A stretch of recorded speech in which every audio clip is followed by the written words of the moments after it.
दुखियों के दामन को भर देना गुरु का काम है।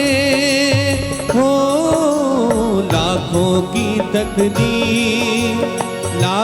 की तकदीर को इस मालिक ने संवारा है। लाखों की तकदीर को इस मालिक ने संवारा है। ये जग का पालनहारा है। ले गुरु का नाम बंदे यही तो सहारा है। ले गुरु का नाम।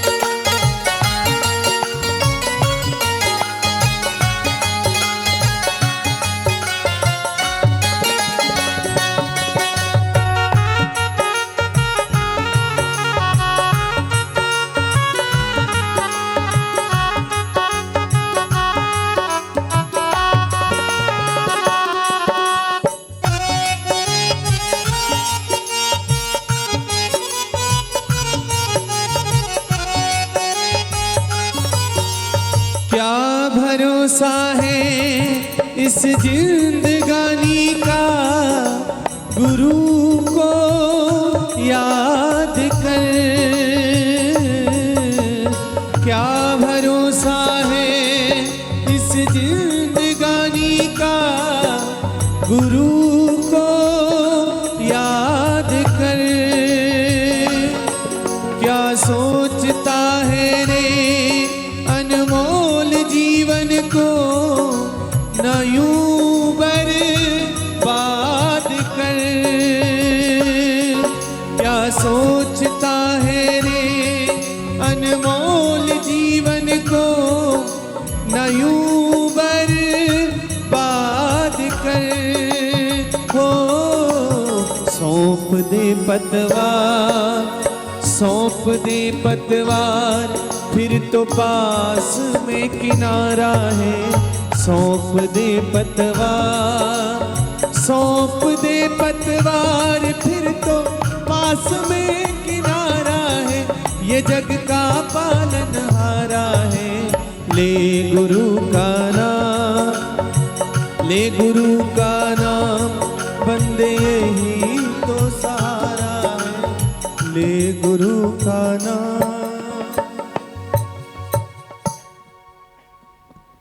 सद्गुरुदेव भगवान की।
मालिन्ये नमः। पंचोपचारार्धे गन्धाक्षतपुष्पाणि समर्पयामि। आरार्तिक्यम् ॐ आरार्ति पार्थिवगुङ्रजापि दूरप्रायदामवे दिवा सदांसि बृहतेभ्यः तिष्ठतात्वेकं वर्तते तमा।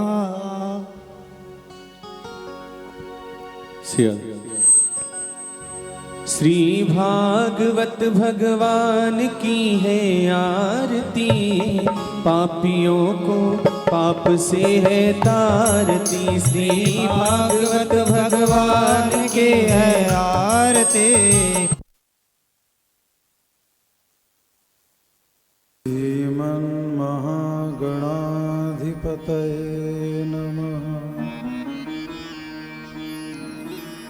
श्री सरस्वत्यै नमः। श्री वेदपुरुषाय नमः। श्री गुरुचरणकमलेभ्यो नमः।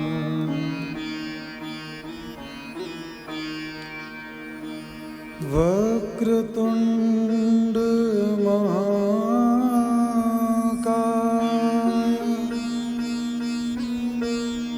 कोटिसूर्यसमप्रभा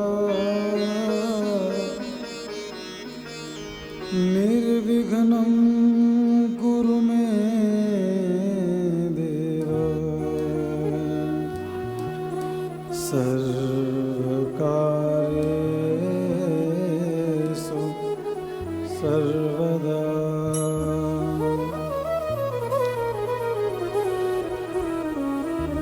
गुरुर्ब्रह्मा गुरुर्विष्णु गुरुर्देवो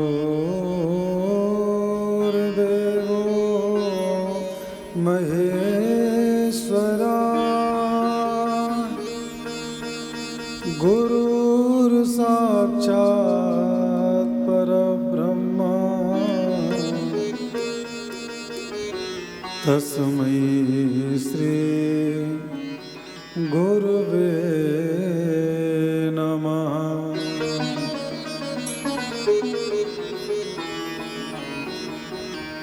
वागर्थाविव सम्पृक्तौ वागर्थ प्रतिपत्तये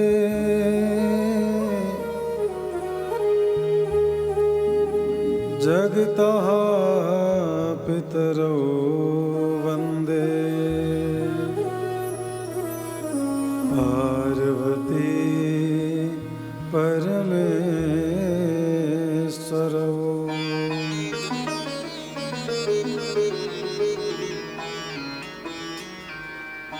यत्कीर्तनं यत्स्मरणं यदीक्षणं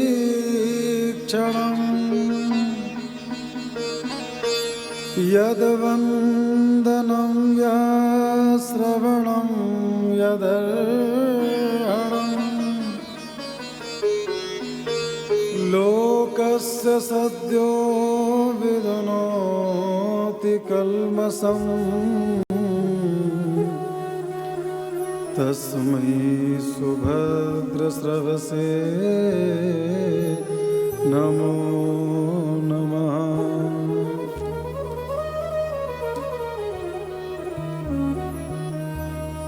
वन्दे विदेहतनया पदपुण्डरीकम्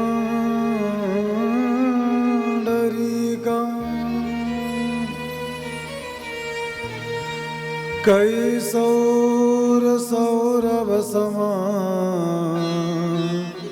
हृदयोगचित्तम्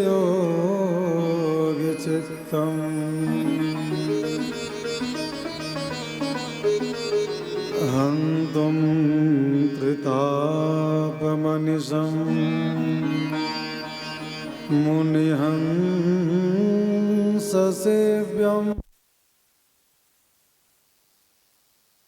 युतिधनुं तरुणाब्जनेत्रं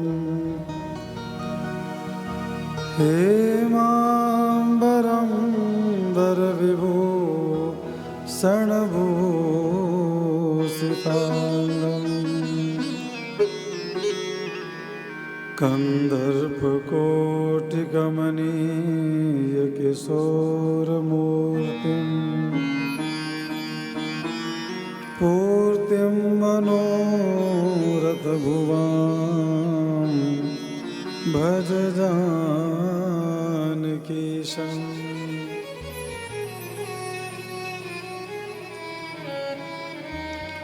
यत्र यत्र रघुनाथ कीर्तनम्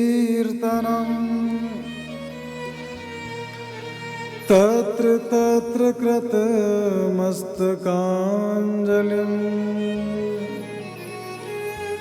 बाष्पवारि परिपूर्णलोचनं मारुतिं नमत राक्षसान्तकम्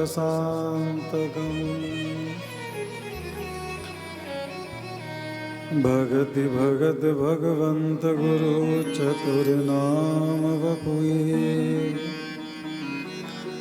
इनके पद वंदन किए नासत विघ्नयनि।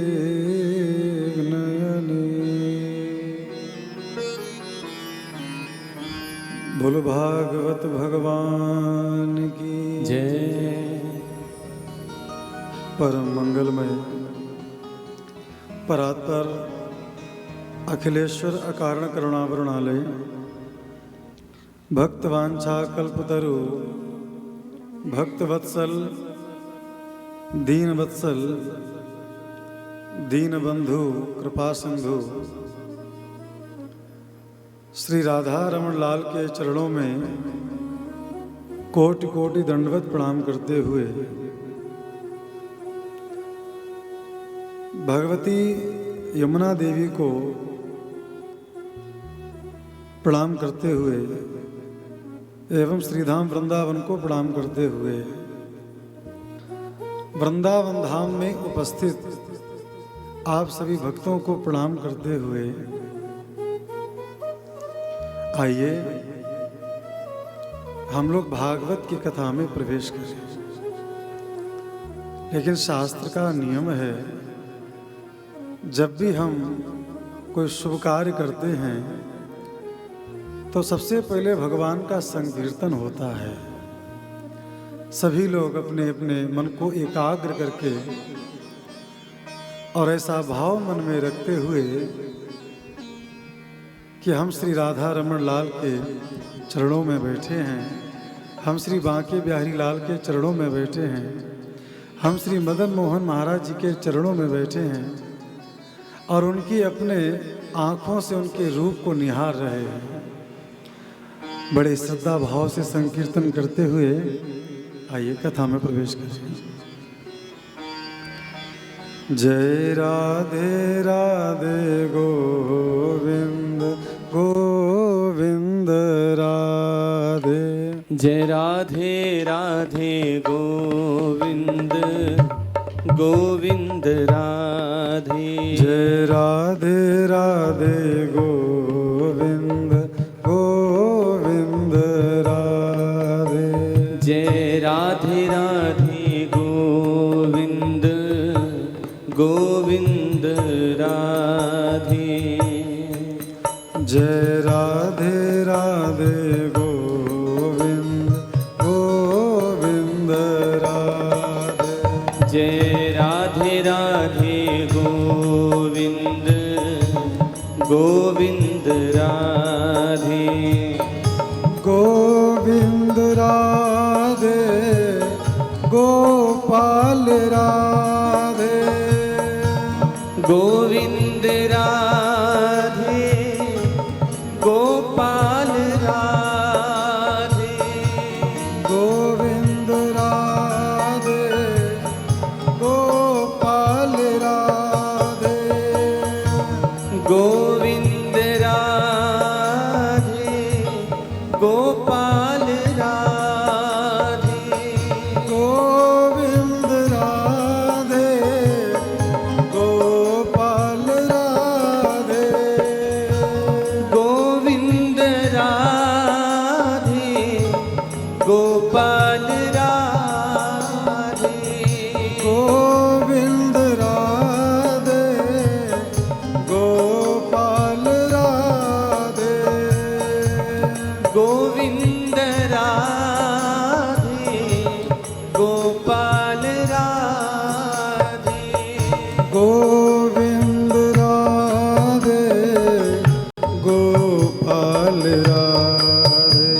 गोविंद गोविंद राधे।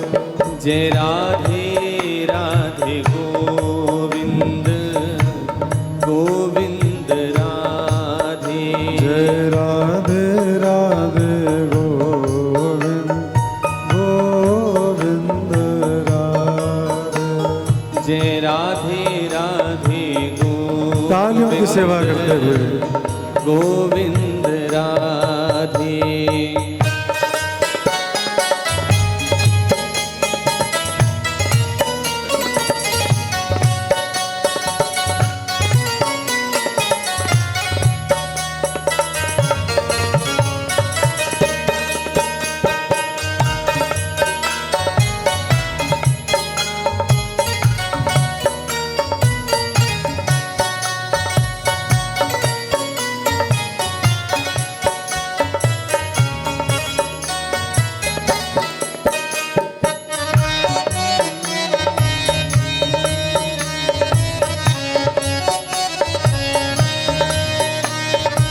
राधे राधे गोविंद गोविंद राधे।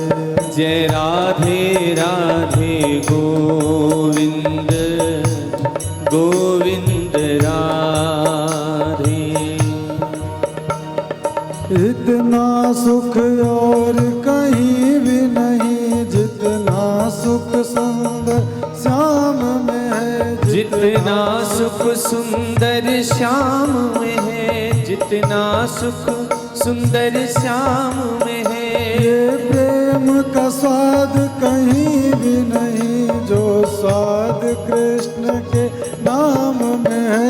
जो स्वाद कृष्ण के नाम में है, जो स्वाद कृष्ण के नाम में है। गजगीध ने कौन से वेद पढ़े धरते कब केवट ध्यान रहे। केवल केवट धाम में है। धरते कब केवट ध्यान रहे। धरते कब केवल ध्यान रहे। सबरी को सराह सदा प्रभु ने। सबरी को सराह प्रभु ने। घर कौन वहाँ पकवान रहे। पकवान रहे घर कौन वहाँ पकवान। जय राधे राधे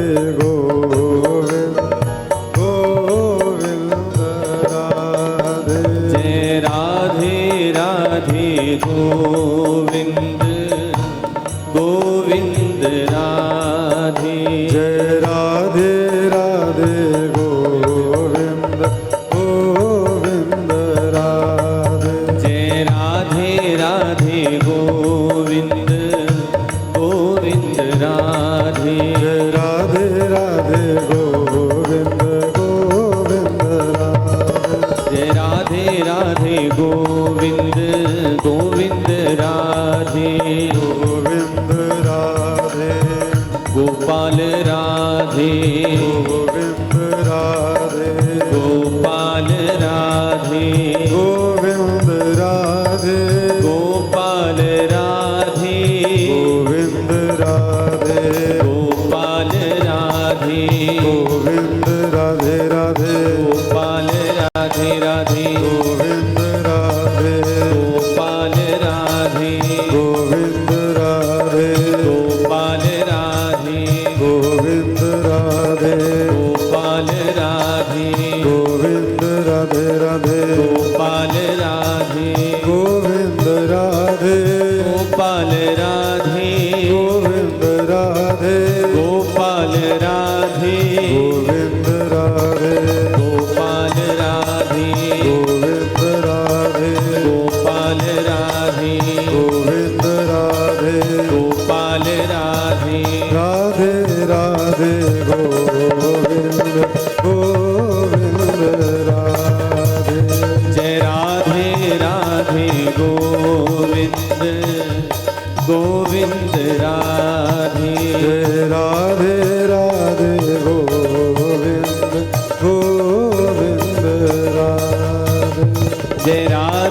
राधे गोविंद गोविंद राधे गोविंद राधे गोविंद राधे।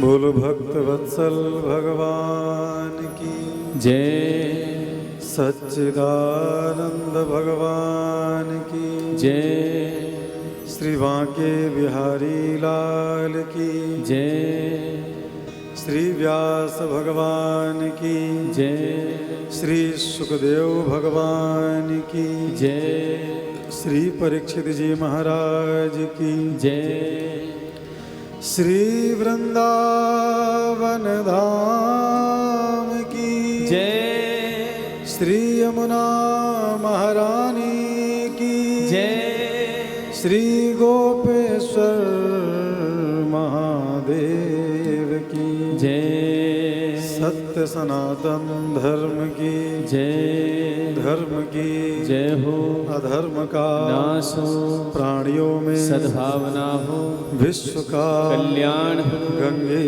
मैया की जय हो, गौ माता की जय हो, संत समाज की जय हो, भक्त भगवान की जय हो, जय जय श्री राम राधे जय जय श्री राम राधे जय जय श्री राम राधे।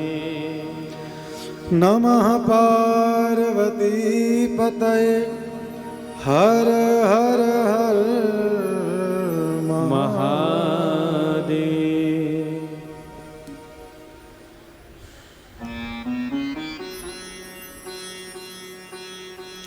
भोले भक्त वत्सल भगवान की बड़भागी हैं हम लोग जो श्रीधाम वृंदावन में भागवत की कथा सुनने का अवसर हम लोगों को प्राप्त हुआ है। ये वृंदावन साधारण नहीं है। जब हम ग्रंथों को उठाकर के देखते हैं तो ग्रंथ जो है महिमा से भरा हुआ है।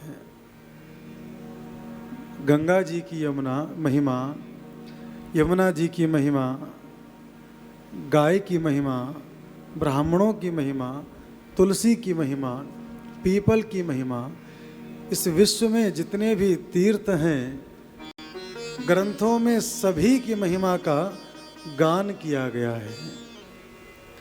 यहाँ तक कि हम लोगों की भी महिमा लिखी है। अब आप लोग कहोगे कि हम लोग क्या देवताओं में आते हैं?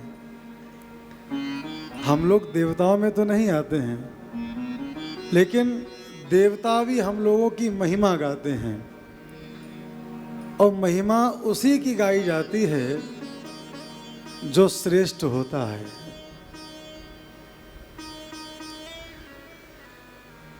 जब इंद्र ऊपर से देखते हैं हम लोगों को कि वाह, इन लोगों ने ऐसा कौन सा कार्य किया है जिसकी वजह से इन लोगों को वृंदावन में वास मिला है। अहो अमीसां किम कार्य शोभनम् प्रसन्न येषां सुहृद स्वयं हरि यैर्जन्म लब्धं निसुभारताजिरे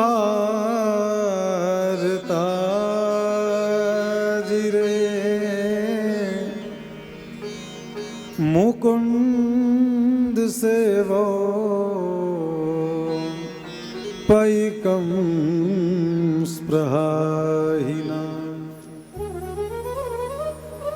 देवता लोग कहते हैं ये भारतवर्ष की धरा धन्य है। क्यों?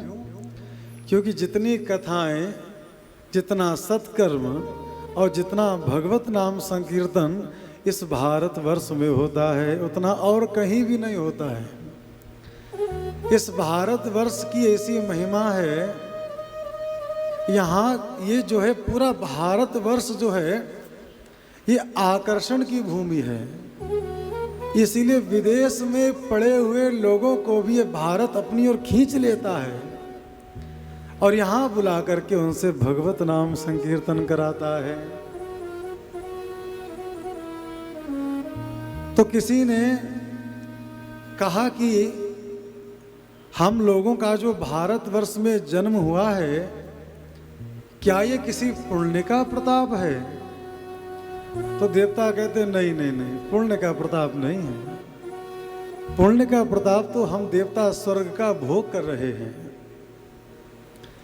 ठीक है, पुण्य का प्रताप नहीं होगा तो पक्का ये पाप का प्रताप होगा।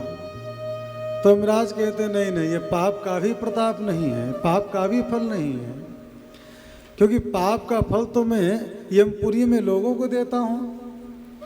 तो भारतवर्ष में आपका जन्म हुआ, ये किसका फल है? तो देवता लोग कहते हैं कि दैव प्राण भारतवर्ष की धरा पर जिस व्यक्ति का जन्म हुआ है, ये परमात्मा की कृपा का फल है महाराज। उनकी कृपा के फल से ही हम लोगों को इस भारत में रहने को मिला है महाराज। ये भारत हो गया संपूर्ण शरीर, है ना? भारत हो गया संपूर्ण शरीर महाराज। इस भारत में हम लोगों को भगवान ने एक अवसर प्रदान किया है कि जाओ, एक स्थान ऐसा है वहां पर जाकर के अपने कल्याण की कुछ ना कुछ कामना कर सकते हो। हम लोगों का अपना आत्म कल्याण करने के लिए भगवान ने हमें यहाँ पर भेजा है। भागवत के 5वें स्कंद में लिखा है महाराज कि नायत्र वैकुंठ कथा सुधा पगा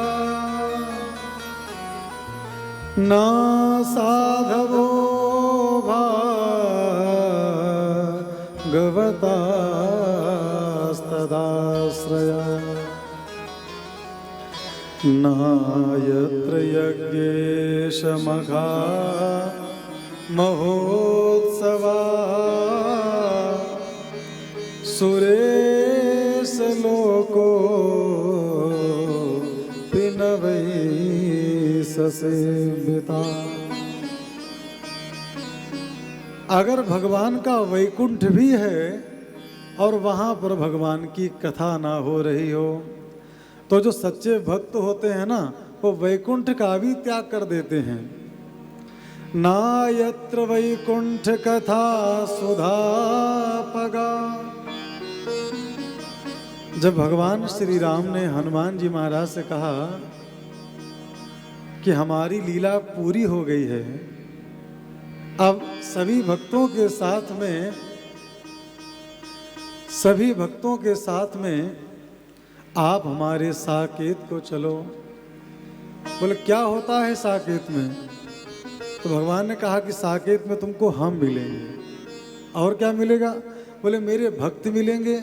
और क्या मिलेगा? बोले वहाँ तुमको भूख प्यास नहीं मिलेगी, नहीं लगेगी, वहाँ तुम्हारे कपड़े गंदे नहीं होंगे। अच्छा एक बात बताओ, क्या वहाँ पर हमें आपकी कथा मिलेगी? तो भगवान कहते वहाँ पर तो हम ही मिलेंगे, हमारी कथा मिलने वाली नहीं है। तो हनुमान जी ने हाथ जोड़ लिए, कहा कि महाराज फिर तो आप अकेले जाओ, हम आपके साथ जाने वाले नहीं हैं, क्योंकि जहाँ पर आपकी कथा नहीं होगी वहाँ पर हम नहीं होंगे महाराज। इसलिए आपकी कथा के लिए मैं आपका भी त्याग कर सकता हूँ। और प्रभु मुझे आपकी कथा की महिमा पता है। क्या है महिमा? यत्र यत्र रघुनाथ कीर्तनम तत्र तत्र कृतमस्तकांजलिं।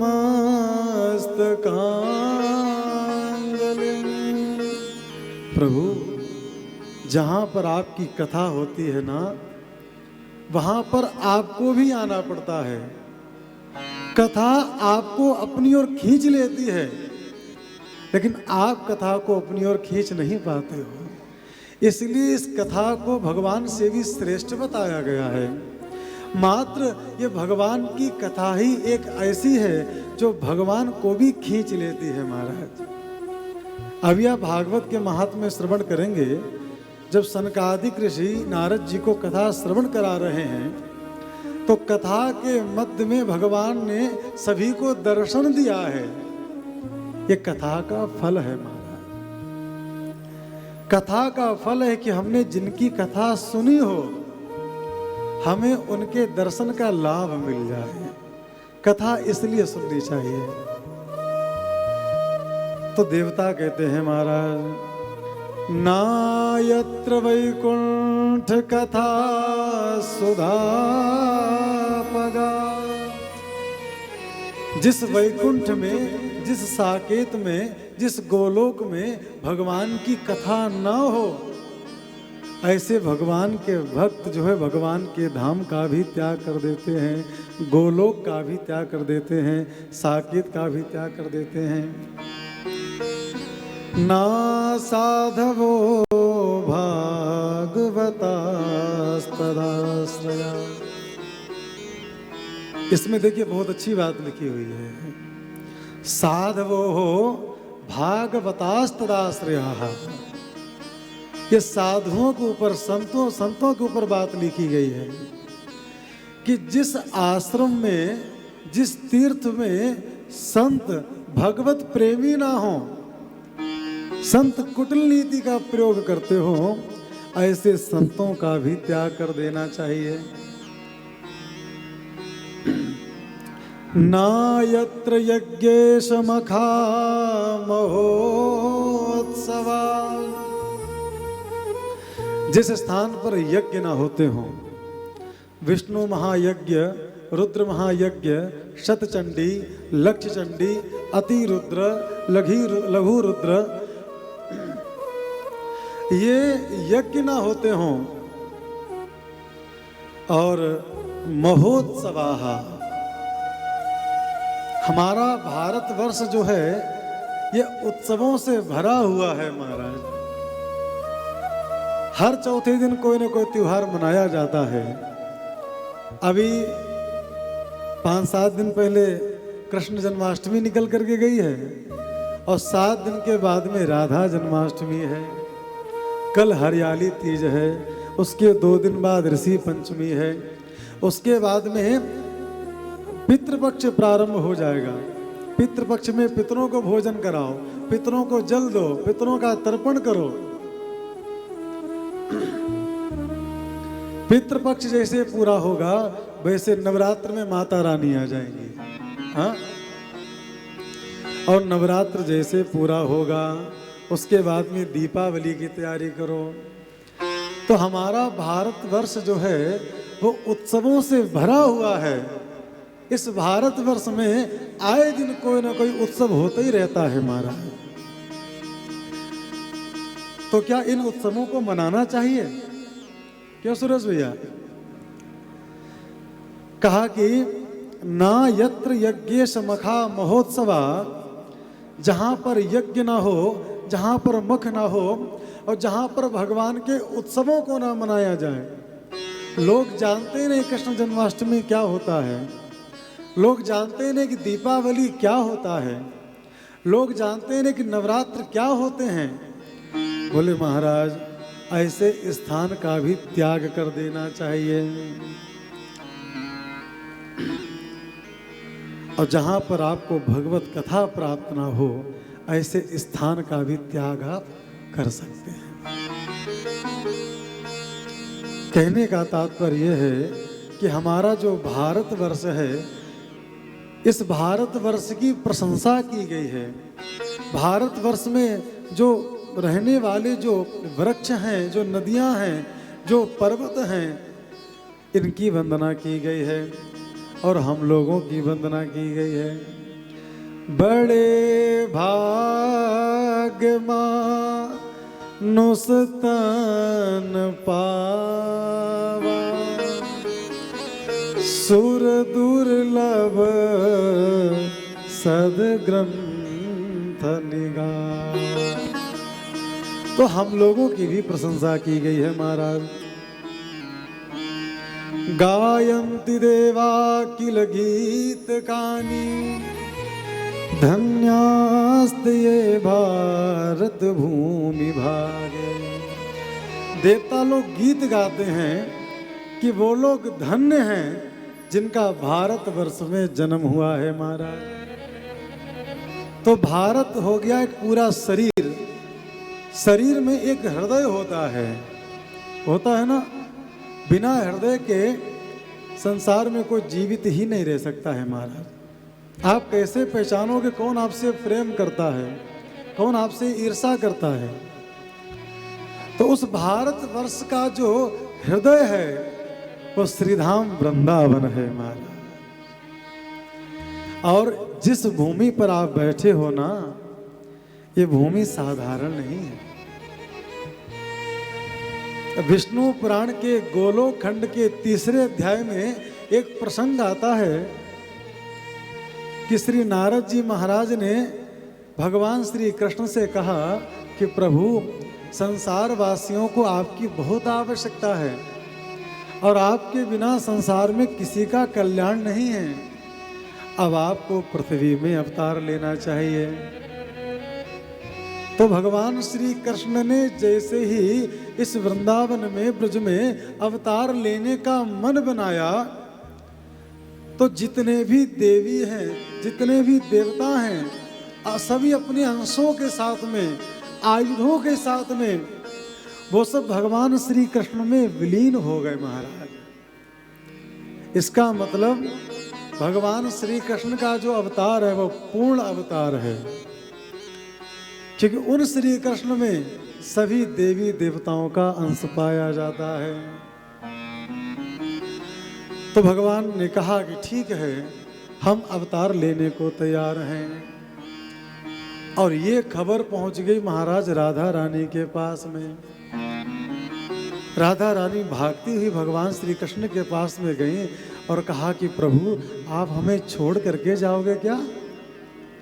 तो भगवान श्री कृष्ण कहते हैं कि राधिके, हम तुम्हें छोड़ करके तो कहीं जा ही नहीं सकते हैं। एक बात बताओ, कोई व्यक्ति अपने शरीर को लेकर के चले और प्राणों को छोड़ दे, क्या उसका शरीर चल सकता है क्या? तो हमारे श्री कृष्ण की प्राण है श्री राधा रानी, और श्री राधा रानी के प्राण है हमारे कृष्ण जी, हमारे ठाकुर जी। ये लोग परस्पर एक दूसरे के प्राण हैं, एक दूसरे की शक्ति है महाराज। तो भगवान कहते हैं चिंता मत करो, त्वया सह गमिष्यामि मा शोकं कुरु राधिके। शोक मत करो राधे, हम त्वया सह गमिष्यामि, मैं तुम्हारे साथ ही चलूंगा। अच्छा, हरिष्यामि भुवो भारम, क्या करोगे वहां चल करके? हरिष्यामि भुवो भारम, मैं पृथ्वी पर चल करके पृथ्वी के भार का हरण कर लूंगा महाराज। करिष्यामि वचस्तव, ये मेरा वचन है। इसलिए परमात्मा का जब भी संसार में अवतार होता है तो पृथ्वी के भार का हरण करने के लिए ही होता है, क्योंकि विष्णु पुराण के मूल में लिखा है हरिष्यामि भुवो भारम, मैं पृथ्वी के भार का हरण कर लेता हूं महाराज। लेकिन राधा रानी कहती हैं वो तो सब ठीक है, लेकिन जहां पर 3 चीजें नहीं होती हैं वहां पर मेरे मन को सुख नहीं मिलता है। कौन सी है वो 3 चीजें? तो विष्णु पुराण में राधा रानी स्वयं कह रही हैं, यत्र वृंदावनम नास्ति यत्र नो यमुना नदी यत्र गोवर्धनो नास्ति तत्र मे नामना सुखम। श्री किशोरी जी ने कहा, जहाँ मेरा प्यारा वृंदावन नहीं है, जहाँ हमारी प्यारी यमुना महारानी नहीं है और जहाँ श्री गिरिराज जी नहीं हैं, वहाँ पर मेरे मन को सुख नहीं मिलता है।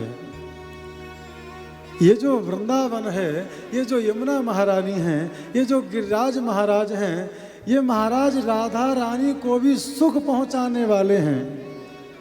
जरा हम लोग विचार करें, जो वृंदावन, जो यमुना, जो गिरिराज जी हमारी किशोरी जी को भी सुख पहुंचा सकती हैं, तो हम लोगों को कितना सुख प्रदान करेंगी, आप लोग बताइए। स्वयं सुख को बांटने वाली श्री किशोरी जी, उनको भी वृंदावन के बिना अच्छा नहीं लगता है, उनको भी यमुना के बिना अच्छा नहीं लगता है, उनको भी गिरिराज के बिना अच्छा नहीं लगता है, तो हमारा आपका बिना वृंदावन के कल्याण कैसे हो सकता है। बोलो वृंदावन धाम की जय।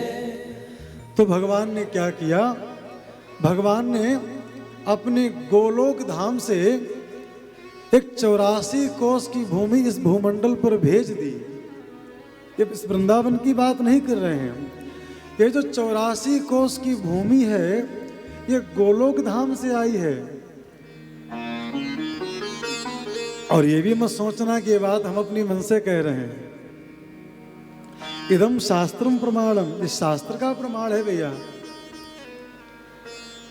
तो भगवान ने 84 कोस की भूमि इस भूमंडल पर भेज दी महाराज, क्योंकि ये गोलोक का ये खंड है, एक हिस्सा है, इसलिए संसार में तीर्थ तो बहुत हैं, लेकिन वृंदावन ब्रज जैसा तीर्थ संसार में कोई नहीं है। वृंदावन क्यों श्रेष्ठ है? क्योंकि भक्तिर नृत्यत यत्र चा, इस वृंदावन धाम में भक्ति महारानी आज भी नृत्य करती हैं महाराज, इसलिए वृंदावन धाम श्रेष्ठ है। और बड़ भागी हैं हम आप लोग। देखो, हम लोग यहाँ पर आए नहीं हैं, हमारी किशोरी जी ने हमारे ऊपर बड़ी कृपा की है, हमारा हाथ पकड़ करके हमको वृंदावन लेकर के आई हैं किशोरी जी। क्योंकि वृंदावन का जो वास है ना, किशोरी जी की कृपा के बिना संभव नहीं है महाराज। इसीलिए हम लोग वृंदावन आए हैं, आए नहीं हैं, हमको बुलाया गया है। और किसने बुलाया है? हमारी किशोरी जी ने। तो जब हमारी किशोरी जी ने स्वयं हम लोगों को इस हिसाब का समझा है, हम लोगों के अंदर पात्रता देखी है कि जिससे हम लोग यहाँ पर आए हैं, एकत्रित हुए हैं और भगवान की कथा सुन रहे हैं, तो हम लोग परम बड़भागी हैं महाराज। एक तो बड़े भाग मानुष तन पावा, दूसरा बड़े भाग पाइब सत्संगा। मनुष्य का शरीर भी बड़े भाग्य से मिलता है और भागवत की कथा भी भाग्य से ही मिलती है महाराज। क्या भागवत की कथा पैसे से मिल सकती है? हाँ? क्या भागवत की कथा ताकत से मिल सकती है? बोलो भैया। क्या भागवत की कथा हमारी योग्यता से मिल सकती है? नहीं मिल सकती। ये भागवत की कथा परमात्मा की कृपा से ही प्राप्त होती है। भागवत कोई साधारण ग्रंथ नहीं है। श्रीमद् भागवत महापुराण के 11वें स्कंद के 27वें अध्याय के 12वें श्लोक में 8 प्रकार की मूर्तियों का वर्णन किया गया है। शैली दारुमयी लोही लेप्या लेख्या च सैकती मनोमयी मणिमयी प्रतिमा अष्टविधा स्मृता।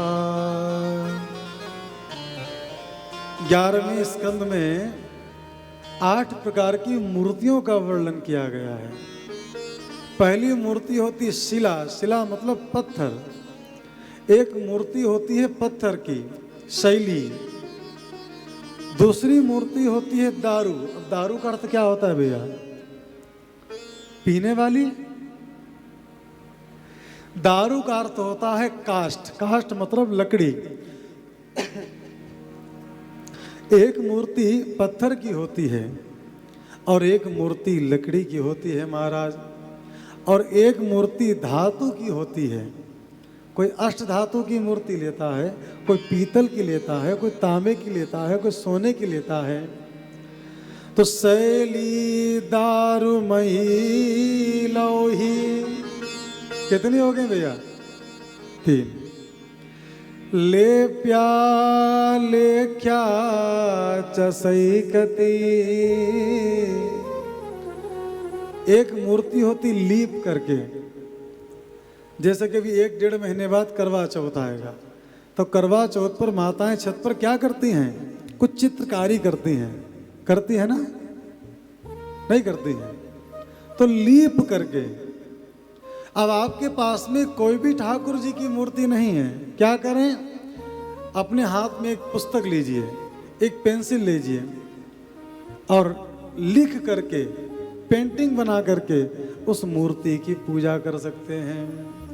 तो ले प्यालेख्या च सैकती। अब ये सैकती क्या है? सैकती कहते हैं जो गीली गीली बालू होती है ना, उसको सैकती कहते हैं। आप यमुना स्नान करने गए और वहीं पर आपने नव कोमल बालुका ली और वहाँ पर आपने शिवलिंग बनाया और वहीं पर यमुना जी के किनारे आपने शंकर जी का पूजन कर दिया। 6 प्रकार की हो गई। मनोमयी मणिमयी। अब ना तो हमारे पास में बालू है, ना हमारे पास में कॉपी पेन है, और ना हमारे पास में भगवान की मूर्ति है। अब कहाँ मूर्ति बनावे? तो कहा कि एकांत में बैठ जाइए और अपने मन में भगवान की मूर्ति को बनाइए, भगवान के विग्रह को बनाइए। ये कौन सी मूर्ति है? बोले मनोमयी। हम अपने मन में भगवान के विग्रह का निर्माण कर रहे हैं। और एक मूर्ति होती है मणिमयी। मणि की भी एक मूर्ति बनती है। जो लोग तिरुपति बालाजी गए होंगे, वहां पर आप लोगों ने देखा होगा कि बालाजी में पूरा हीरे का श्रृंगार है। हाँ, उनके मस्तक पर भी हीरा लगा हुआ है और अंधकार में भी चमकता है वो। हाँ, तो मणिमयी प्रतिमा अष्टविधा स्मृता।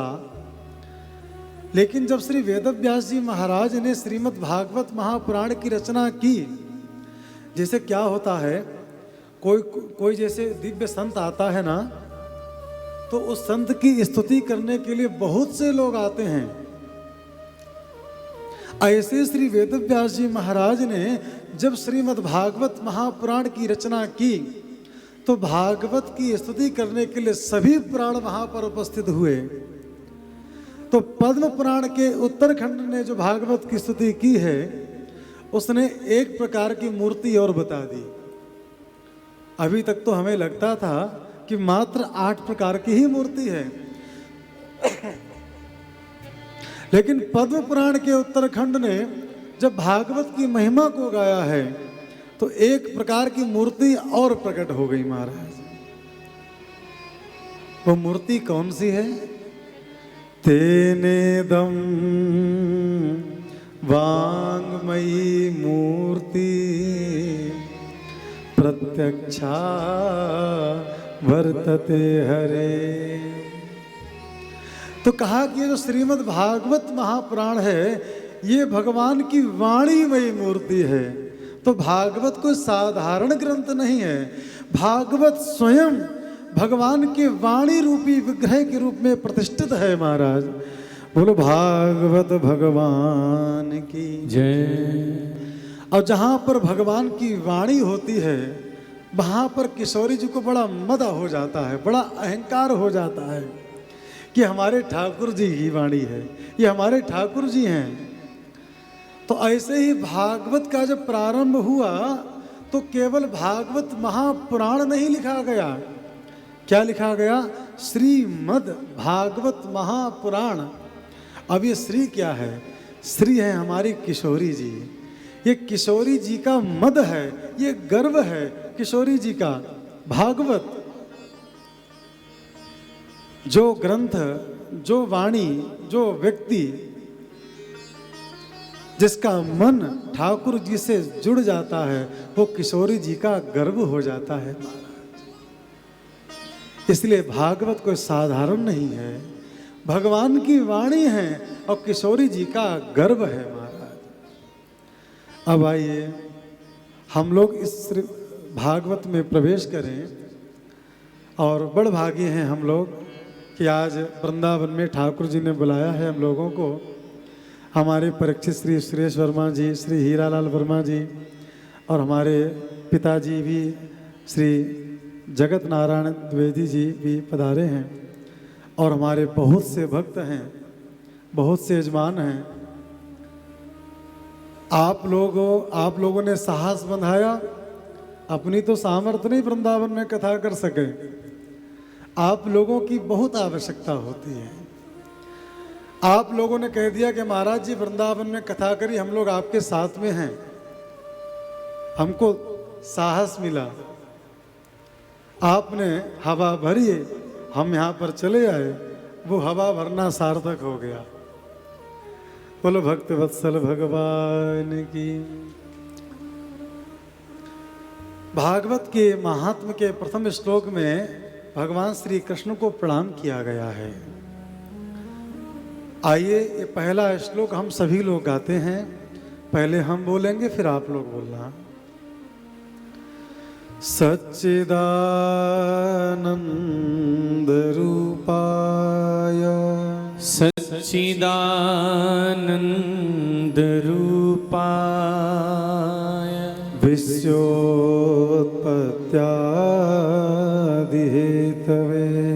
विश्वोत्पत्त्यादिहेतवे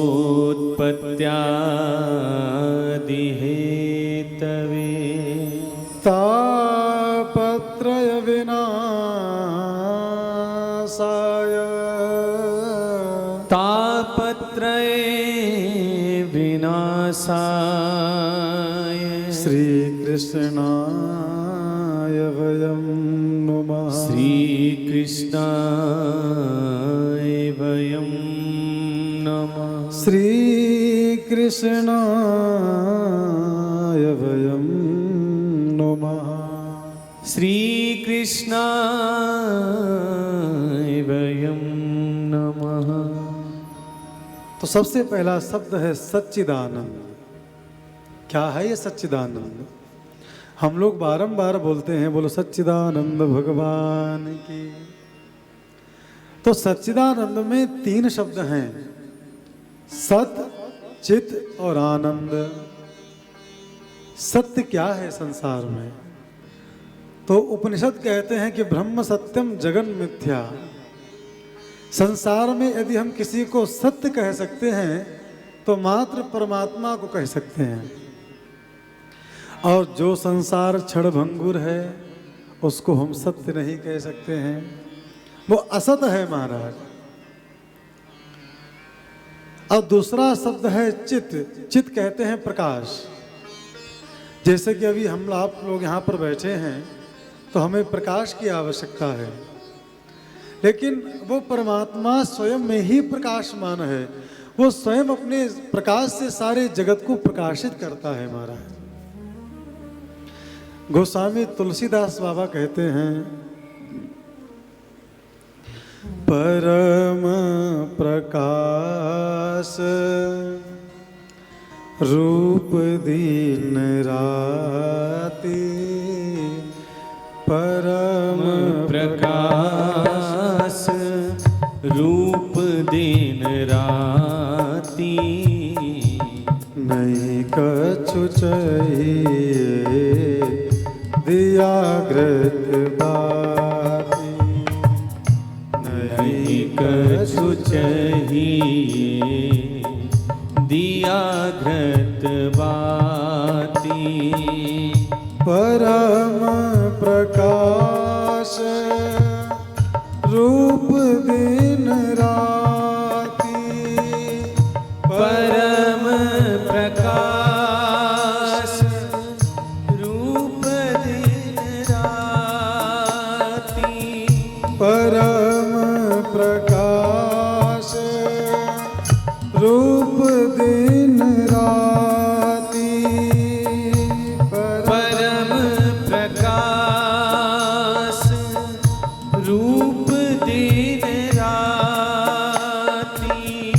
नहीं कछु चाहिए दिया घृत बाती।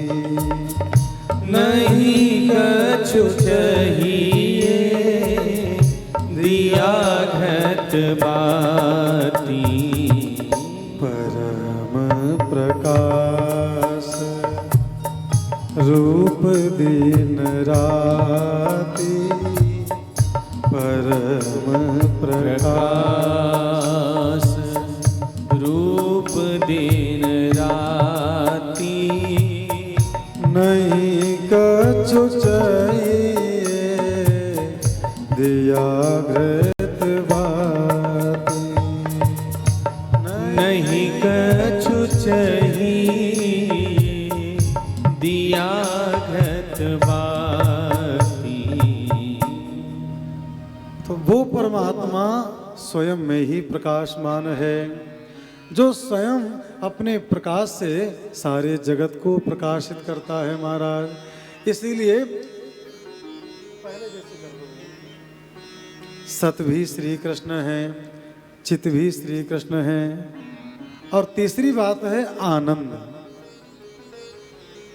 जब हम लोग चौथे दिन की कथा करते हैं तो नंद के लाला भयो नहीं बोलते हैं, नंद के आनंद भयो बोलते हैं ना।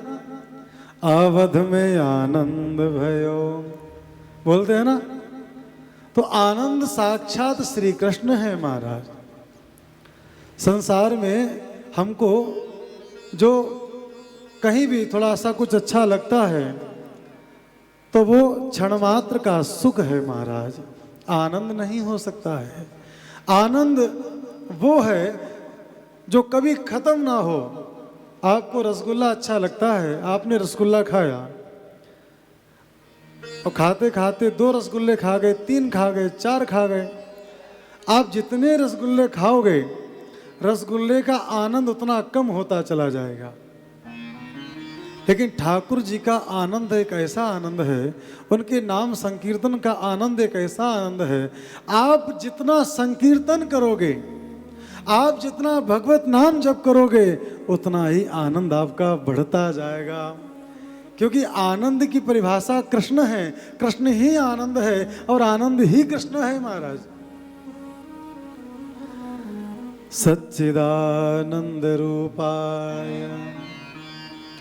तो ये भगवान का स्वरूप है, सच्चिदानंद है भगवान। विश्वोत्पत्त्यादि हेतवे वो परमात्मा इस सारे विश्व की उत्पत्ति, पालन और प्रलय करता है महाराज। तीसरी बात है तापत्रय विनाशाय। संसार में 3 प्रकार के ताप हैं, दैहिक, दैविक, भौतिक तापा। दैहिक, दैविक, भौतिक तापा। राम राज्य का होए नहीं व्यापा। राम राज्य का हुई नहीं व्यापा। दैहिक, दैविक,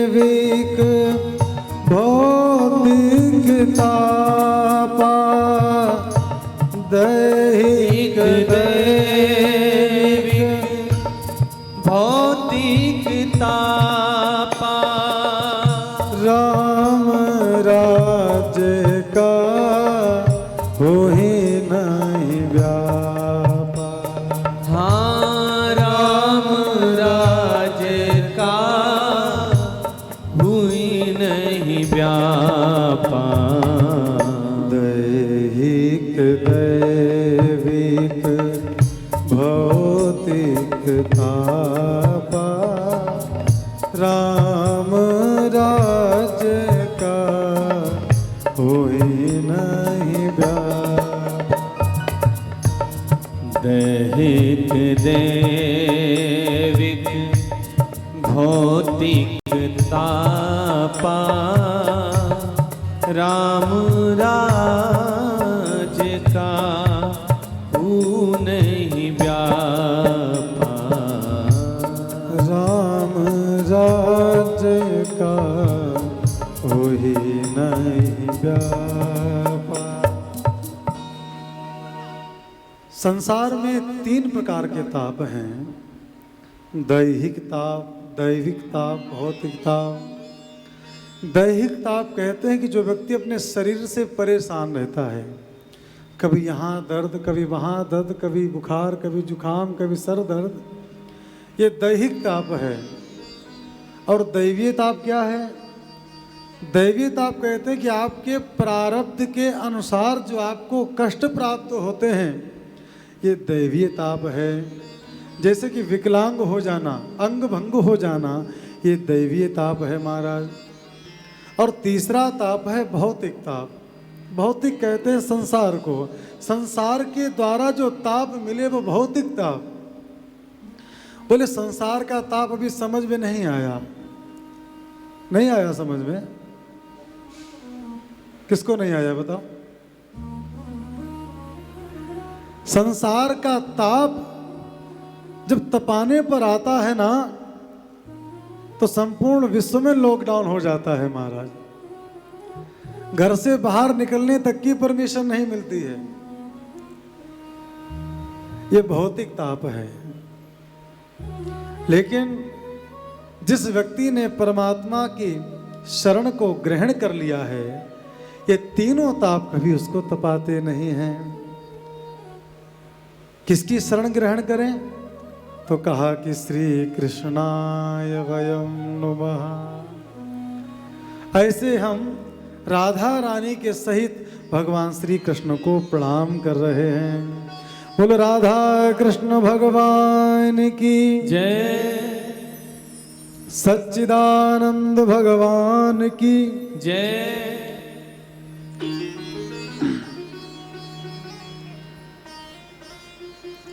इसके बाद में श्री सूत जी महाराज ने अपने गुरुदेव श्री सुखदेव भगवान को प्रणाम किया है।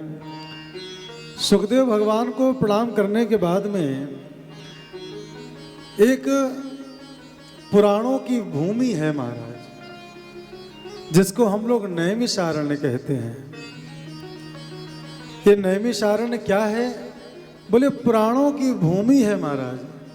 नैमिषारण्य की भूमि पर जितनी कथाएं हुई हैं, उतनी कथा किसी भी भूमि पर नहीं हुई है। आप लोगों ने सत्यनारायण की कथा सुनी है, उसमें सबसे पहला श्लोक है, एकदा नैमिषारण्य ऋषया सौनकादया पप्रच्छुर्मुनया सर्वे सूतम पौराणिकम खलु। वहां भी नैमिषारण्य है, भागवत की कथा में भी नैमिषारण्य है। नैमिषे सूतमासीनम अभिवाद्य महामतिम कथामृत रसा स्वाद कुशला सौनको ब्रवीत। संसार में जितने भी तीर्थ हैं, उन तीर्थों का अपना अपना एक महत्व है। जैसे काशी जो है ज्ञान की भूमि है, काशी में बच्चा बच्चा ज्ञानी है। किसी व्यक्ति को अपने ज्ञान का अभिमान हो, वो जरा एक रात्रि काशी में रुक करके तो आए। पल पल भर में उसका अभिमान नष्ट हो जाएगा। क्यों? काशी साक्षात शिव की भूमि है, और शिव कौन है? विद्या कामस्तु गिरिशम। विद्या के देवता हैं भगवान शिव, ज्ञान के देवता हैं भगवान शिव। तो जो ज्ञान का देवता है उसके क्षेत्र में जाकर के ज्ञान का अभिमान होना नहीं चाहिए। या जो व्यक्ति ज्ञानी बनना चाहता है, जो व्यक्ति विद्वान बनना चाहता है, उसको काशी जाना चाहिए। और जिसको वैरागी बनना है वो कहाँ जाए? बोले वो अयोध्या में चला जाए। अयोध्या में क्यों जाना चाहिए? भगवान श्री राम के समय पर की जो अयोध्या थी, देखो अयोध्या, वृंदावन, काशी, ये जो तीर्थ हैं, इन तीर्थों के दो फल होते हैं। एक प्रधान फल होता है, एक गौण फल होता है महाराज। प्रधान फल क्या है? बोले प्रधान फल ये है कि हमने अपने नेत्रों से देखा वृंदावन में कंकड़ पत्थर हैं, लेकिन इसका गौण फल है कि वृंदावन में जितने कंकड़ हैं वो सब राधा कृष्ण ही हैं, यहाँ पर गंदगी नहीं है। ये तो हमारे आपके देखने का नजरिया है महाराज। ऐसे ही अयोध्या में महाराज दशरथ के यहाँ पर स्वर्ण का कंचन के महल को महाराज किसने त्यागा? श्री राम जी ने। और राम जी के लिए उस साम्राज्य को किसने त्यागा? सीता जी ने। इन दोनों के लिए उस साम्राज्य को किसने त्यागा? श्री लक्ष्मण जी ने। और इन तीनों के लिए भी एक व्यक्ति ने साम्राज्य का त्याग किया है। उसने कभी रेशमी वस्त्र नहीं पहने, उसने कभी पैरों में खड़ाऊ नहीं पहनी। श्री भरत जी महाराज।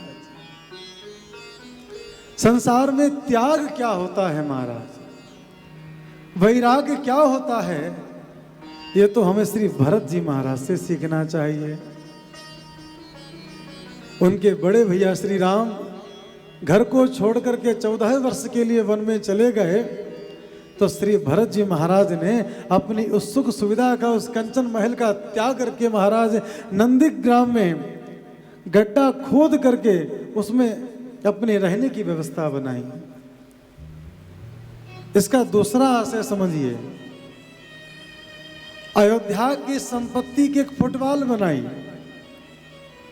राम जी ने चरणों का प्रहार किया भरत जी के पास में।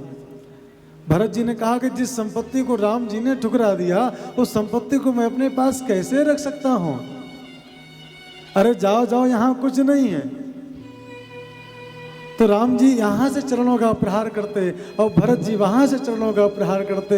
लेकिन जब भरत जी महाराज उस कंदुक में, उस गेंद में जब चरणों का प्रहार करते, तो राम जी की इतनी हिम्मत नहीं कि दोबारा से उसी गेंद में अपने चरण छुआ दें।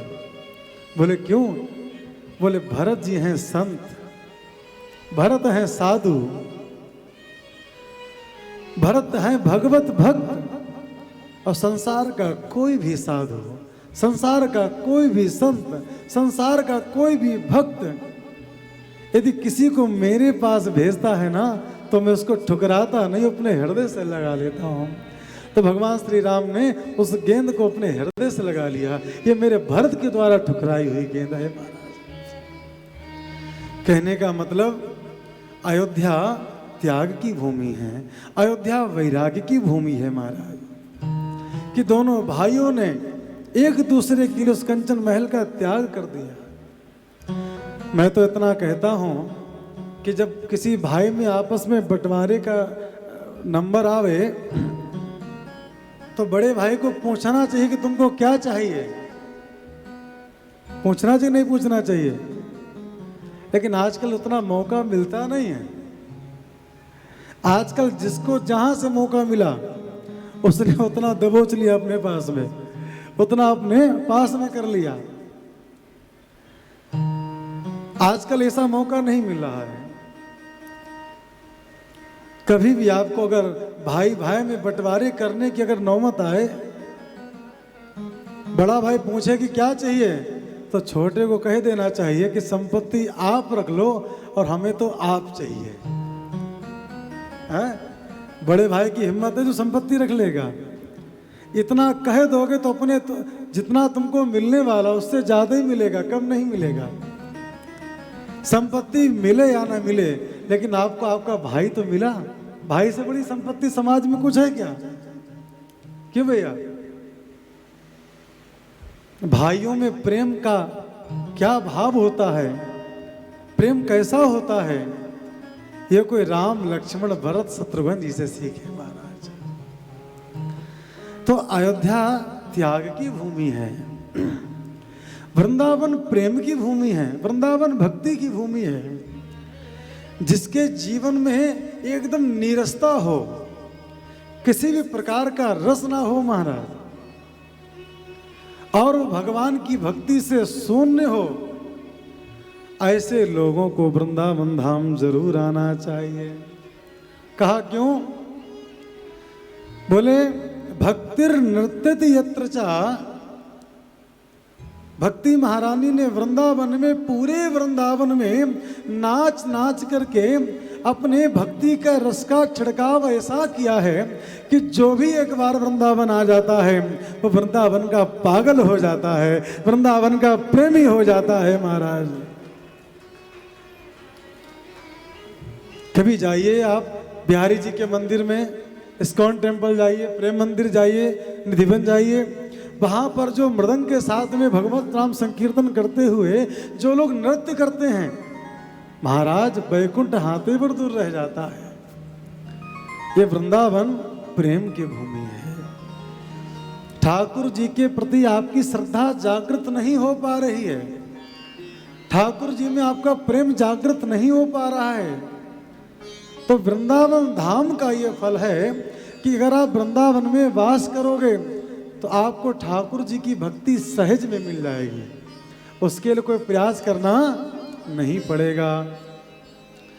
जैसे मूली खाने के बाद में डकार आती है ना, तो डकार को लाना पड़ता है कि अपने आप आ जाती है? आ जाती है।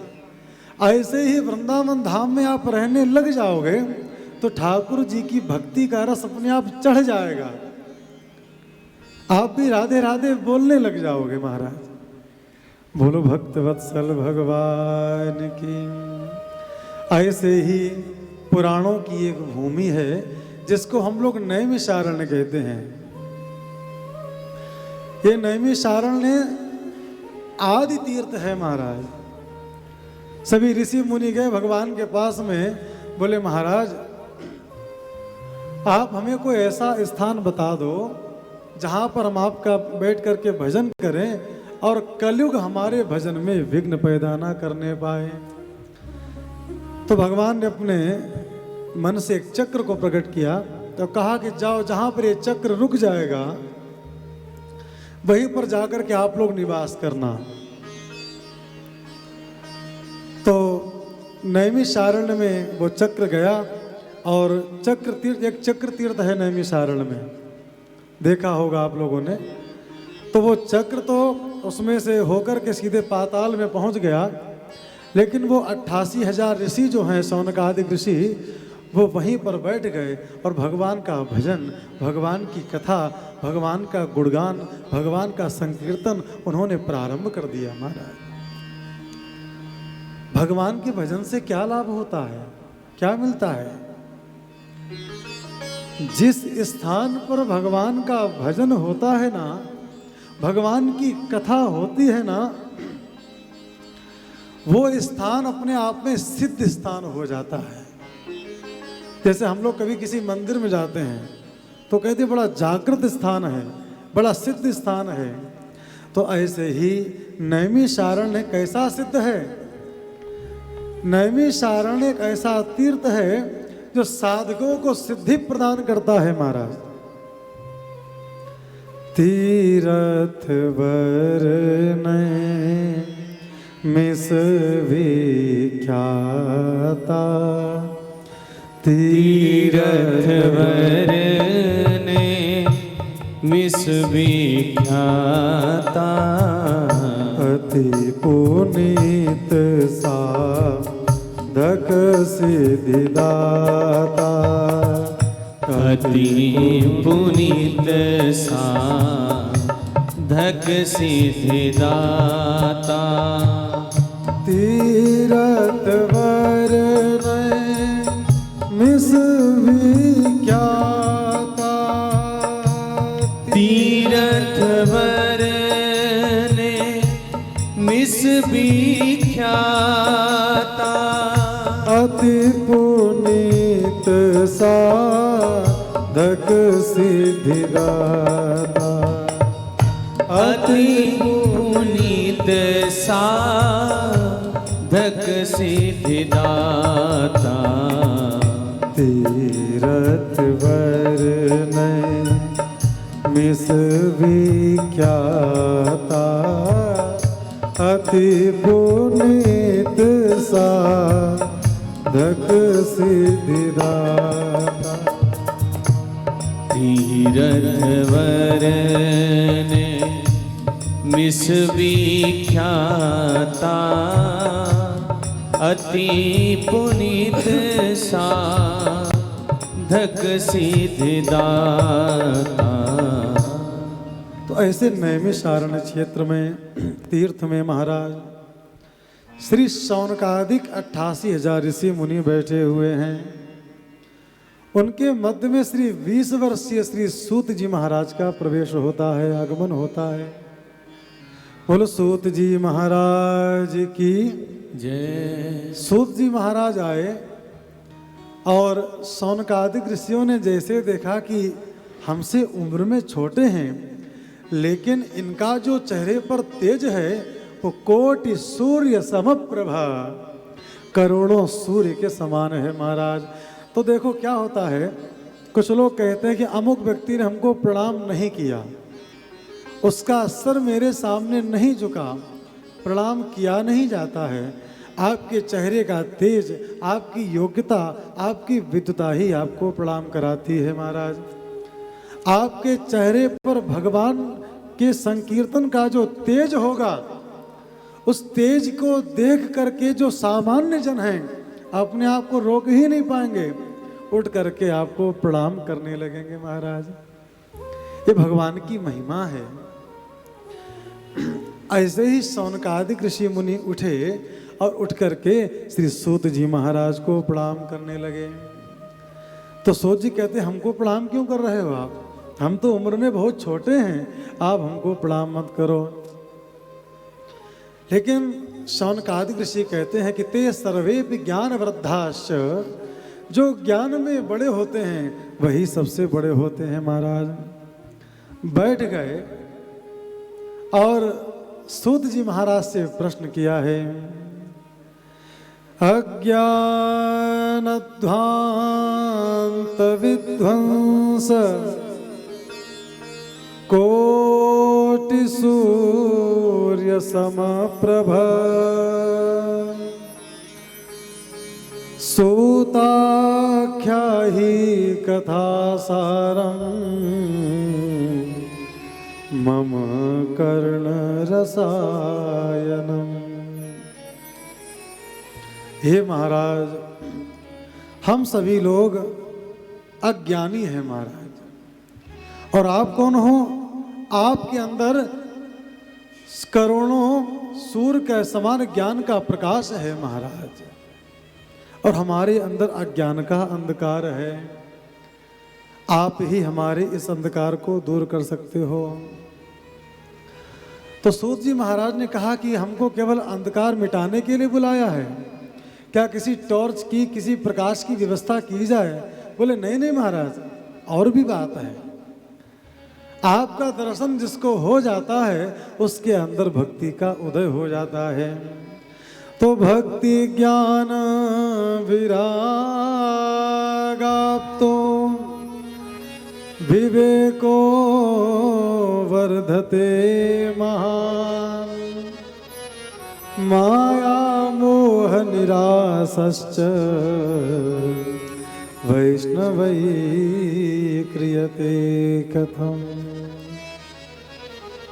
आप हमें कोई ऐसी कथा सुनाओ जिससे हमारे अंदर भक्ति ज्ञान वैराग्य की वृद्धि हो जाए। और इस घोर कलिकाल में संसार का प्रत्येक जीव किसी न किसी समस्या से ग्रसित है। क्लेशा क्रांतस्य तस्यैव शोधने किं प्रायणम श्रेयसाम्यत भविश्रेया पावनानां च पावनम।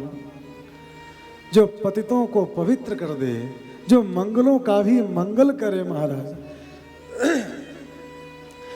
जो संसार के जितने भी क्लेश हैं, जितने भी दुख हैं, जितने भी कष्ट हैं, उन कष्टों से हमको छुटकारा दिला सके, आप हमें कोई ऐसी कथा सुना दो। क्योंकि सूत जी महाराज आप कुछ साधारण से पुरुष नहीं हो। चिंता मणिर्लोक सुखम सुरद्रुः स्वर्ग संपदा प्रयच्छति गुरुः प्रीतो वैकुंठम योगी दुर्लभम। देखो भैया, सुख जो होता है वो दो प्रकार का होता है। एक सुख होता है दृष्ट और एक सुख होता है श्रुत। सुख दो प्रकार के होते हैं, एक सुख देखा हुआ और एक सुख सुना हुआ। देखा हुआ संसार का है, चिंता मणिर्लोक सुखम। आपके पास में एक चिंतामणि आ जाए, आपने देखा कि भैया एक एसी के कमरे में रहने का आनंद अलग है। आपने चिंतामणि से कहा कि हे चिंतामणि, हम भी एसी के कमरे में सोना चाहते हैं, तो चिंतामणि आपको एसी का कमरा दिला देगी। आप बड़ी गाड़ी में घूमना चाहते हो तो वो चिंतामणि आपको गाड़ी प्रदान कर देगी। आपके संसार की सुविधा को लेकर के जो भी इच्छा है वो सब चिंतामणि आपको दे देगी। लेकिन चिंतामणि आपको संसार का सुख दे सकती है, स्वर्ग का सुख नहीं दे सकती है। सुख दो प्रकार के हैं, इसलिए उसको पाने का साधन भी दो ही है। चिंतामणि से संसार के सुखों की प्राप्ति होती है। और सुरद्रुह कहते हैं कल्प वृक्ष को। कल्प वृक्ष की आपने, कल्प वृक्ष रहता है स्वर्ग में। स्वर्ग में जो देवता होते हैं वो कल्प वृक्ष की आराधना करते हैं। लेकिन ये जो कल्प वृक्ष है ऐसा नहीं जैसे कि सभी वृक्षों के बीच में लगा होगा। ये कल्प वृक्ष ऐसा है कि हर किसी के हाथ में नहीं आता है। जब भगवान श्री कृष्ण के भी हाथ में जल्दी से नहीं लगा तो हमारी आपकी बात ही क्या है। एक बार भगवान श्री कृष्ण सत्यभामा जी को लेकर के इंद्र का बगीचा दिखाने ले गए स्वर्ग में। सत्यभामा को वो कल्प वृक्ष बहुत अच्छा लगा। आपकी पत्नी कहीं बाजार में घूमने जाए और उसको साड़ी पसंद आ जाए और साड़ी अगर आपने नहीं दिलाई तो घर जाके सुंदरकांड होगा कि लंका कांड होगा। क्यों भैया? हाँ, तो इसलिए ये शास्त्र उपदेश देते हैं कि पत्नी की बात मान लेनी चाहिए। हाँ, तो भगवान ने भी सत्यभामा की बात को मान लिया। सत्यभामा ने कहा कि मुझे ये कल्प वृक्ष चाहिए। तो इंद्र ने भगवान से युद्ध किया कल्प वृक्ष के लिए, लेकिन भगवान को कौन हरा सकता है। भगवान ने इंद्र को परास्त किया और कल्प वृक्ष उखाड़ करके गरुण जी के ऊपर रख लिया और द्वारका में सत्यभामा के भवन में उसको स्थापित कर दिया। तो जरा विचार करें, कल्प वृक्ष का मिलना साधारण नहीं है। इंद्र नाम का जो राजा है स्वर्ग में, वो जल्दी कल्प वृक्ष तक पहुंचने नहीं देगा। जब भगवान को सहजता से नहीं मिल पाया तो हमें आपको कैसे मिल जाएगा, इसकी क्या गारंटी है। लेकिन फिर भी जो स्वर्ग में रहते हैं स्वर्ग में जहां पर भी हो, वो केवल कल्प वृक्ष का नाम लेकर के जो भी कामना करेंगे उनकी वो कामना पूरी हो जाती है। तो चिंता मणिर्लोक सुखम सुरद्रुह स्वर्ग संपदाम। शौनक जी महाराज कहते हैं कि चिंतामणि से हमें लौकिक सुखों की प्राप्ति हो सकती है। लौकिक सुख मतलब देखा गया, और कल्प वृक्ष से हमें सुने हुए सुख की प्राप्ति हो सकती है। सुनना मतलब स्वर्ग का सुख, उसका सुख, उसके सुख की प्राप्ति हो सकती है। लेकिन चिंतामणि और कल्प वृक्ष में यह सामर्थ्य नहीं कि वो आपका भगवान का दर्शन करा सके। ये सामर्थ्य किसमें है? तो कहा कि प्रयच्छति गुरु प्रीतो। गुरु प्रीतो, गुरु यदि प्रसन्न हो जाए तो योगियों को दुर्लभ जो वैकुंठ होता है वो बहुत कम समय में प्राप्त करा देता है। प्रयच्छति गुरु प्रीतो वैकुंठम योगी दुर्लभम। वैकुंठ जो है योगियों के लिए भी दुर्लभ है।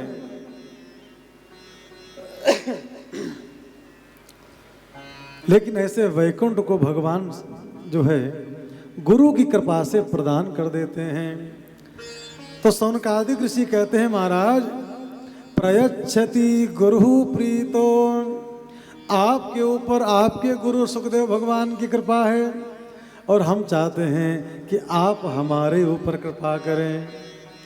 जैसे सुखदेव भगवान ने आप पर कृपा करके आपको वैकुंठ का अधिकारी बना दिया है, ऐसे ही आप हमारे ऊपर कृपा करके हमें भी वैकुंठ का अधिकारी बना दीजिए। सूत जी महाराज बड़े गदगद हो गए। महाराज अच्छा एक बात बताओ, कथा किसी को क्यों सुनानी चाहिए?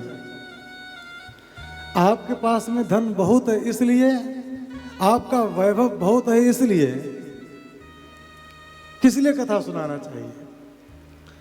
तो श्री सूत जी महाराज कहते हैं कथा का अधिकारी वही होता है जिसके हृदय में ठाकुर जी के प्रति प्रीति होती है, प्रेम होता है।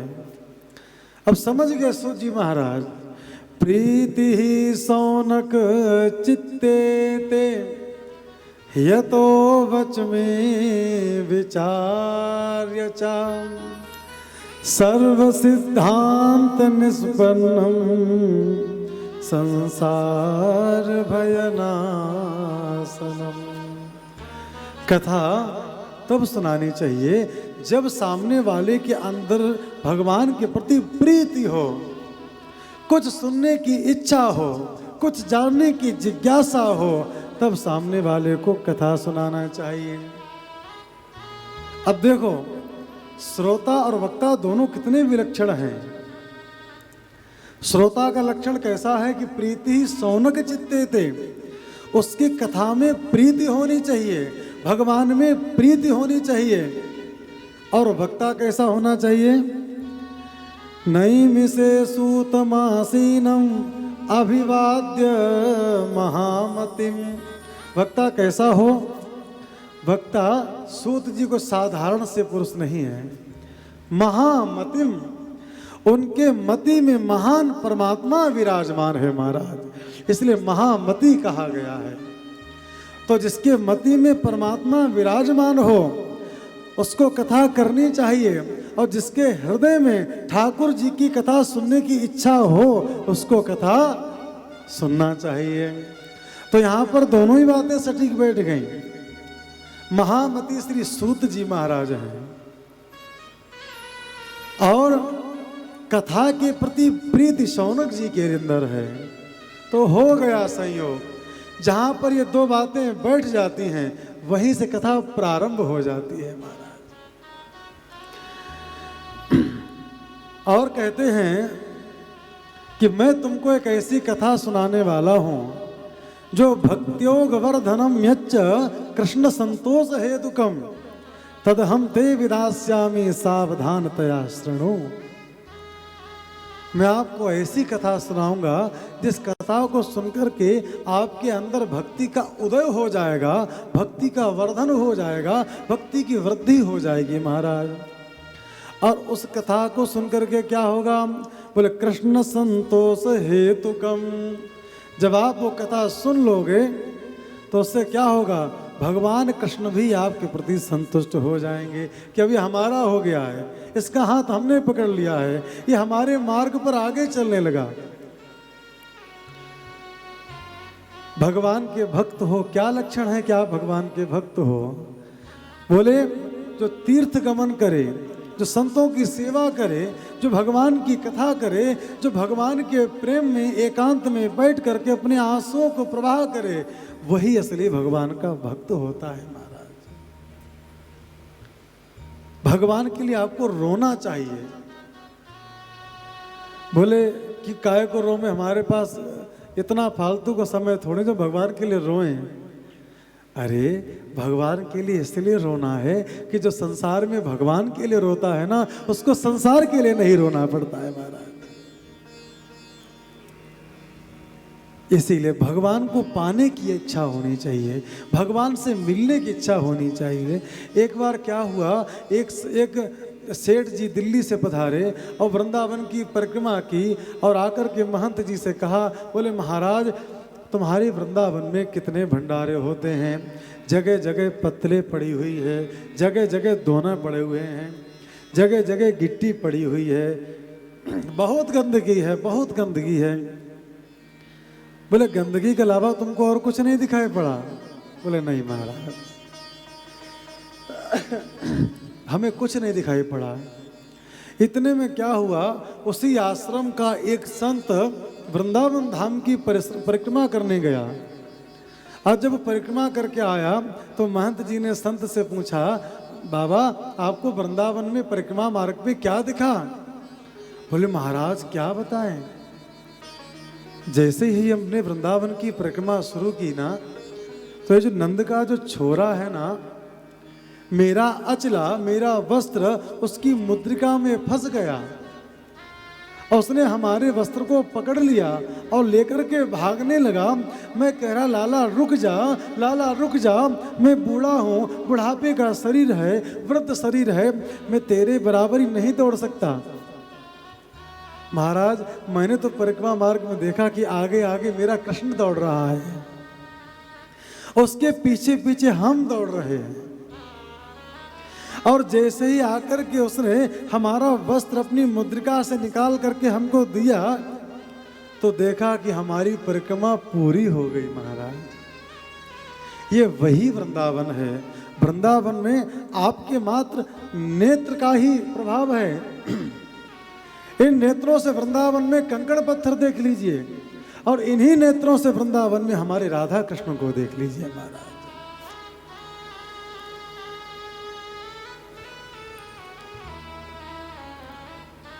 एक बार अकबर ने हरदास जी से कहा कि तुम्हारे यमुना जी का जो घाट टूटा हुआ है उसको मैं बना दूंगा, मैं बनवा दूंगा, मैं राजा हूं।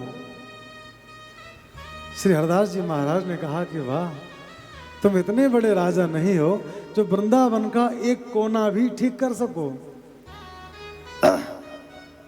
अकबर कहता तुम्हारे वृंदावन में है क्या? ये पत्थर की सीढ़ियां लगी हुई। अच्छा वृंदावन देखना चाहते हो? जरा आंख बंद करो, अपनी आंख बंद करा दी, ब्रज की रज को उठाया, छोड़ दिया ऊपर, खोलो आंख जरा अपनी। तो जो यमुना जी के घाट पर जो पत्थर की सीढ़ियां थी महाराज, वो रत्नों की सीढ़ियां हो गई।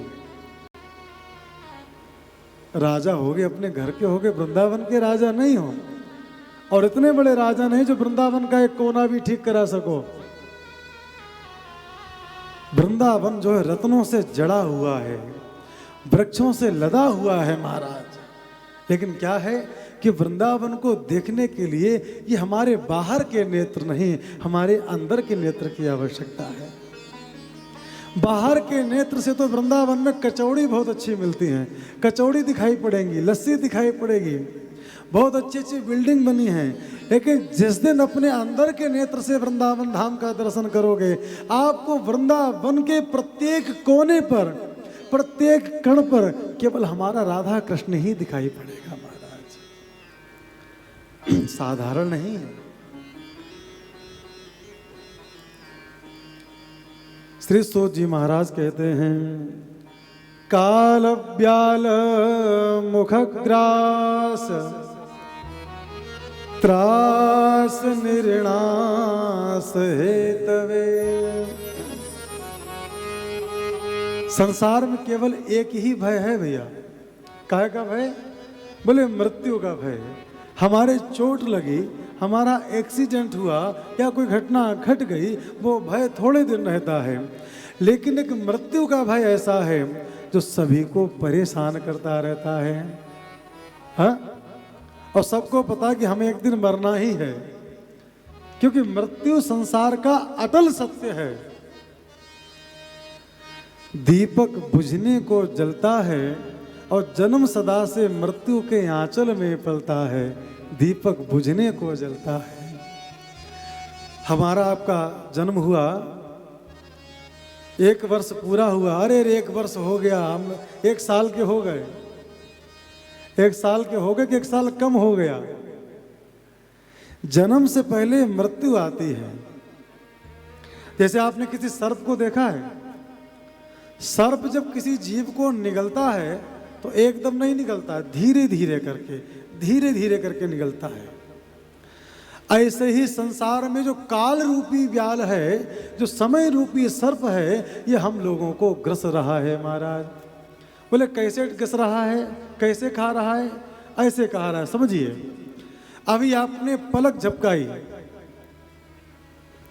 तो जब आपने पलक झपकाई आपका शरीर बदल गया, आपका वो समय भूतकाल में चला गया। आप जितनी बार पलक झपकाते हो उतनी बार संसार बदल जाता है, उतनी बार हम बदल जाते हैं। अच्छा एक बात बताओ, कौन व्यक्ति ऐसा है जिसको पता है कि हमारे सर का पहला बाल इस दिन सफेद हुआ था? कोई नहीं कह सकता है। संसार का अर्थ क्या होता है? संसरति इति संसारः, जो सरकता रहे।